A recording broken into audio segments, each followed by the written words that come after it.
Hello everyone, welcome to वेदीफाइल। अब मैं बात करने जा रहा हूं पॉलीएस्टर्स की। किसकी? पॉलीएस्टर्स की मैं बात करने जा रहा हूं। हमने किस किस की बात कर ली है? पॉली ओलिफिन्स की बात करी, फिर पॉली अमाइड्स की बात करी, फिर कुछ रेजिन्स हमने पढ़े, उसके बाद नेचुरल रबर कवर किया। अब हम बात करने जा रहे हैं किसकी? पॉलीएस्टर्स की बात करने जा रहे हैं। तो क्या होता है polyesters? The polymer which contain an ester linkage are known as polyester। ऐसे मेरे पॉलीमर जिसके अंदर एस्टर लिंकेज प्रेजेंट होगा उसको हम बोल देंगे पॉलीएस्टर। फॉर एग्जांपल मैं बात करूं तो डेक्रोन हो जाए, ये हमारा क्या होगा? एक पॉलीएस्टर होगा, जो आगे चल के अभी हम पढ़ेंगे इसको। तो सबसे पहले मैं पॉलीएस्टर में बात करने जा रहा हूं पॉलीमिथाइल मीथाएक्राइलेट की। सबसे पहले मैं बात कर रहा हूं किसकी? पॉलीमिथाइल मीथाएक्राइलेट की सबसे पहले बात करते हैं, जिसे शॉर्ट में PMMA भी बोला जाता है। बात क्लियर है? सो क्या होता है ये? It is prepared by the polymerisation of methyl methacrylate in the presence of suitable organic peroxide. Suitable organic peroxide की प्रेजेंस में जब हम मिथाइल मेथाएक्राइलेट का पॉलीमराइजेशन करा देंगे तो हमें क्या फॉर्म होता हुआ दिख जाएगा? पॉलीमिथाइल मेथाएक्राइलेट फॉर्म होता हुआ दिख जाएगा। जैसे ये होता है हमारा methyl methacrylate, CH2 double bond carbon है, ऊपर CH3 लगा हुआ है, C double bond O, OCH3 हमारा ये है मिथाइल मेथाएक्राइलेट। बात क्लियर है? समझ में आया? इसका जब हम ऑर्गेनिक पेरोक्साइड के प्रेजेंस में पॉलीमराइजेशन कराते हैं तो क्या होगा? देखिए यहां से CH2 के यहां से आपको एक चेन फ्री दिखाई दे रही है, एक कार्बन से एक फ्री बॉन्ड दिखाई दे रहा है। क्या दिखाई दे रहा है? एक CH2 से फ्री बॉन्ड दिखाई दे रहा है और एक कार्बन से फ्री बॉन्ड दिखाई दे रहा है, और पूरे के ब्रैकेट के बाहर क्या लिखा हुआ है? N लिखा हुआ है। दैट मींस ये मेरी एक रिपीटिंग यूनिट है पॉलीमर की। किसकी? पॉलीमिथाइल मीथाएक्राइलेट की। क्या है? एक रिपीटिंग यूनिट है। दैट मींस इसी यूनिट को अगर हम रिपीट करते हैं, जैसे हमने इस यूनिट को ये रिपीट किया फिर रिपीट किया, तो एक पॉलीमर का फॉर्मेशन कर सकते हैं हम। बात क्लियर है? समझ में आया? The polymer is known by several commercial name such as Lucite, Acrylite, Plexiglas and Perspex. क्या बोला मैंने? इसी को कई नाम से जाना जाता है। जैसे हम बोल रहे हैं, ल्यूसाइट बोल दिया मैंने, एक्राइलाइट बोल दिया मैंने, प्लेक्सीग्लास बोल दिया। इन सब नामों से भी जाना जाता है किसको? इसी पॉलीमर को जाना जाता है।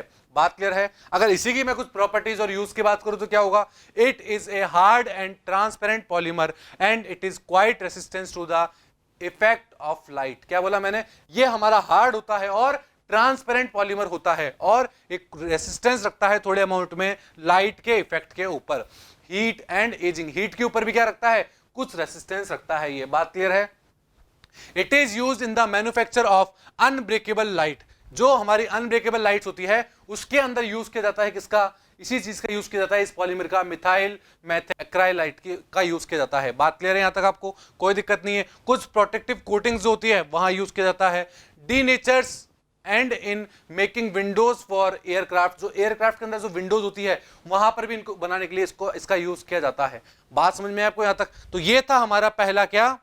पॉलीएस्टर था। अब मैं नेक्स्ट पॉलीएस्टर की बात करता हूं, जो है हमारा ग्लिप्टिल, जिसको हम बोलते हैं, या फिर जिलिप्टिल भी बोल सकते हैं कई लोग, हम इसको बोलते हैं ग्लिप्टिल। बात क्लियर है? क्या होता है ये? It is A polyester having cross links. इसके अंदर क्या होती है? क्रॉस लिंक्स होती है। एक ऐसा पॉलीएस्टर है जिसके अंदर क्रॉस लिंक्स प्रेजेंट होती है। It is A thermosetting plastic. ये हमारा एक थर्मोसेटिंग प्लास्टिक होता है। और थर्मोसेटिंग के बारे में हमने क्या पढ़ा था? थर्मोसेटिंग प्लास्टिक वो होते हैं जिनको हम हीट करते हैं तो वो एक हार्ड सब्सटेंस के अंदर कन्वर्ट हो जाते हैं, उनको रिसाइकिल या फिर रीशेप नहीं किया जा सकता, वो कहते हैं हमें थर्मोसेटिंग प्लास्टिक्स। बात क्लियर है? It is obtained by condensation of ethylene glycol and phthalic acid और ग्लिसरॉल एंड थैलिक एसिड। क्या बोला मैंने? इसको दो तरह से प्रिपेयर किया जा सकता है। कौन कौन सा? इथाइलिन ग्लाइकोल और थैलिक एसिड की क्या करा दें? रिएक्शन करा दें, या फिर ग्लिसरॉल और थैलिक एसिड की रिएक्शन करा दें। एक ही बात है वो। बात क्लियर है? तो मैंने लिया यहां पर, देखिए, इथाइलिन ग्लाइकोल। क्या होता है इथाइलिन ग्लाइकोल? दो कार्बन होते हैं और दोनों कार्बन से एक एक OH ग्रुप लगा हुआ है। ये मैंने लिए N मॉलिक्यूल ले लिए हैं हमने। क्या लिए हैं? N मॉलिक्यूल इथाइलिन ग्लाइकोल के ले लिए हैं। और वही N मॉलिक्यूल मैंने किसके लिए हैं? थैलिक एसिड के ले लिए हैं। थैलिक एसिड क्या होता है? ये एक बेंजीन रिंग देख पा रहे हो आप, जिसके ऊपर दो क्या लगे हुए हैं? C double bond O OH लगा हुआ है। दैट मींस एसिड ग्रुप लगे हुए हैं दो मेरे। तो क्या होगा? देखिए, इन दोनों को मैं कॉपी करके यहां रख लिया है। अब इसमें क्या होगा? जो इथाइलिन ग्लाइकोल है उसका और यहां पर जो एसिड है मेरा, इन दोनों के उबास जो दो एक एक OH है, वो दोनों आपस में फ्यूज होंगे और एक वाटर मॉलिक्यूल वहां से बाहर निकल जाएगा और क्या बन जाएगा, देखिए एक उस साइड हमारी चेन खाली हो गई है और एक इस साइड भी हमारा जो C डबल बॉन्ड OH था, यहां से OH को हटा दें तो यहां से भी एक हमारी चेन खाली हो जाएगी और ये हमारा बन जाएगा एक पॉलीमर का फॉर्मेशन हो जाएगा जिसकी रिपीटिंग यूनिट्स N है। दैट मींस वो कितने टाइम भी क्या हो सकता है, रिपीट हो सकता है और एक बहुत बड़े पॉलीमर का फॉर्मेशन कर सकता है। इसी को हम बोलेंगे ग्लिप्टल। क्या बोलेंगे, ग्लिप्टल बोला जाता है इसी पॉलीमर को। बात समझ में कैसे फॉर्म हुआ, एक हमने लिया था इथाइलिन ग्लाइकोल और एक हमने लिया था थैलिक एसिड ले लिया था। बात क्लियर है। When it's solution in A suitable solvent is evaporated it leaves a tough but non flexible film। क्या बोला मैंने, जब इस सॉल्यूशन को, क्या बोला हमने, इस सॉल्यूशन को किसी सुटेबल सॉल्वेंट के साथ क्या किया जाता है, इवोपरेट किया जाता है, तो ये क्या होता है, ये एक टफ या फिर एक नॉन फ्लेक्सिबल फिल्म को क्या कर देता है, वहीं छोड़ देता है जब हम इसको इवोपरेट करते हैं। Therefore used in the manufacture of paints and liquids, जो हमारे पेंट्स होते हैं उनको बनाने के लिए यूज किया जाता है किसका, ग्लिप्टल का यूज किया जाता है। बात क्लियर है, कोई दिक्कत नहीं यहां तक। ये बात थी हमारे किसकी, ग्लिप्टल्स की। अब मैं बात करता हूं टर्लिन की, जिसको हम डेक्रोन भी बोलते हैं। तो टर्लिन क्या होता है या फिर मैं बात करूं डेक्रोन क्या होता है, इसके बारे में बात करता हूं। देखिए, so it is a condensation product of ethylene glycol and terephthalic acid. किसका, टरथैलिक एसिड के और इथाइलिन ग्लाइकोल के बीच में जब कंडेंसेशन होगा तब हमको क्या फॉर्म होता हुआ दिखेगा, वही टर्लिन या फिर मैं बोल दूं डेक्रोन फॉर्म होता हुआ दिखेगा। बात क्लियर है। So polymerisation is carried out at 420 to 460 Kelvin temperature in the presence of catalyst mixture of zinc acetate and antimony trioxide। Antimony trioxide या जिंक एसिटेट की प्रेजेंस में क्या होती है, ये रिएक्शन होती है। तो सबसे पहले इथाइलिन ग्लाइकोल क्या होता है, हमने पढ़ा था, ये है हमारा इथाइलिन ग्लाइकोल, वही CH2 और दोनों के पास एक एक OH ग्रुप प्रेजेंट है। अब आती है बात टरथैलिक एसिड क्या होता है। देखिए, ये होता है हमारा टरथैलिक एसिड, जिसके अंदर आप क्या देख पा रहे हो, अब की बार मेरे C double bond OH 1,4 position के ऊपर लगे हुए हैं। कहां पर, 1,4 पोजीशन के ऊपर लगे हुए हैं। और जब हमने थैलिक एसिड पढ़ा था वहां पर 1,2 पोजीशन के ऊपर COOH ग्रुप लगा हुआ था।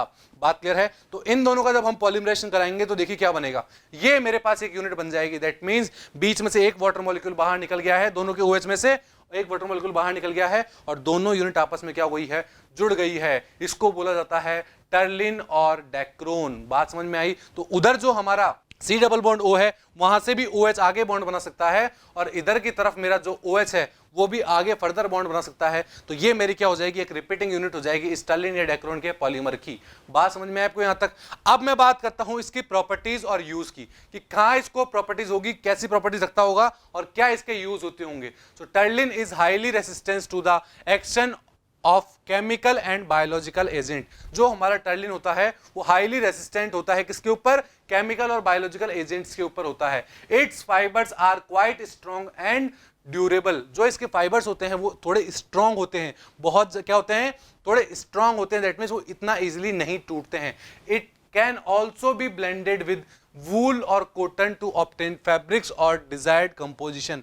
हम क्या बोलते हैं इसको, जब हम कॉटन और वूल के साथ मिक्स कर दें, किसको, टर्लिन को जब हम कॉटन और फाइबर के साथ क्या कर देंगे, मिक्स कर देंगे, तो एक डिजायर्ड कॉम्बिनेशन बना सकते हैं। हम अपने मन से कोई एक कॉम्बिनेशन का फॉर्मेशन कर सकते हैं। अगर मैं यूज की बात करूं तो terylene is use in the manufacture of variety of clothes such as terry cot आपने सुना होगा, टेरी वूल आपने सुना होगा, टेरी सिल्क जो होता है उनको बनाने के यूज में हम ले सकते हैं। It is also used for preparing magnetic recording tapes. जो हमारी मैग्नेटिक रिकॉर्डिंग टेप्स होती है उसको बनाने के लिए यूज किया जाता है। कन्वेयर बेल्ट्स जो होते हैं हमारे, उसको बनाने के लिए भी टर्लिन का यूज किया जाता है। एप्रन्स जो होते हैं हमारे फॉर इंडस्ट्रियल वर्कर्स, जो हम एप्रन पहनते हैं व्हाइट कलर के, उनको बनाने के लिए भी किसका यूज किया जाता है, टर्लिन का यूज किया जाता है। बात समझ में आई। तो ये सब क्या थे हमारे, ये सब थे हमारे पॉलिएस्टर। बात क्लियर है। जिसमें हमने क्या क्या पढ़ा, एक हमने टर्लिन पढ़ा जिसको हम डेक्रोन भी बोलते हैं, एक हमने बात करी थी इसके अंदर ग्लिप्टल की, और एक हमने इसके अंदर बात करी थी मिथाइल मेथिल एक्रोनाइट्राइल की बात करी थी हमने। बात क्लियर है, समझ में आया कैसे किया हमने इसको। तो आई होप आपको ये समझ में आया होगा। Thank you.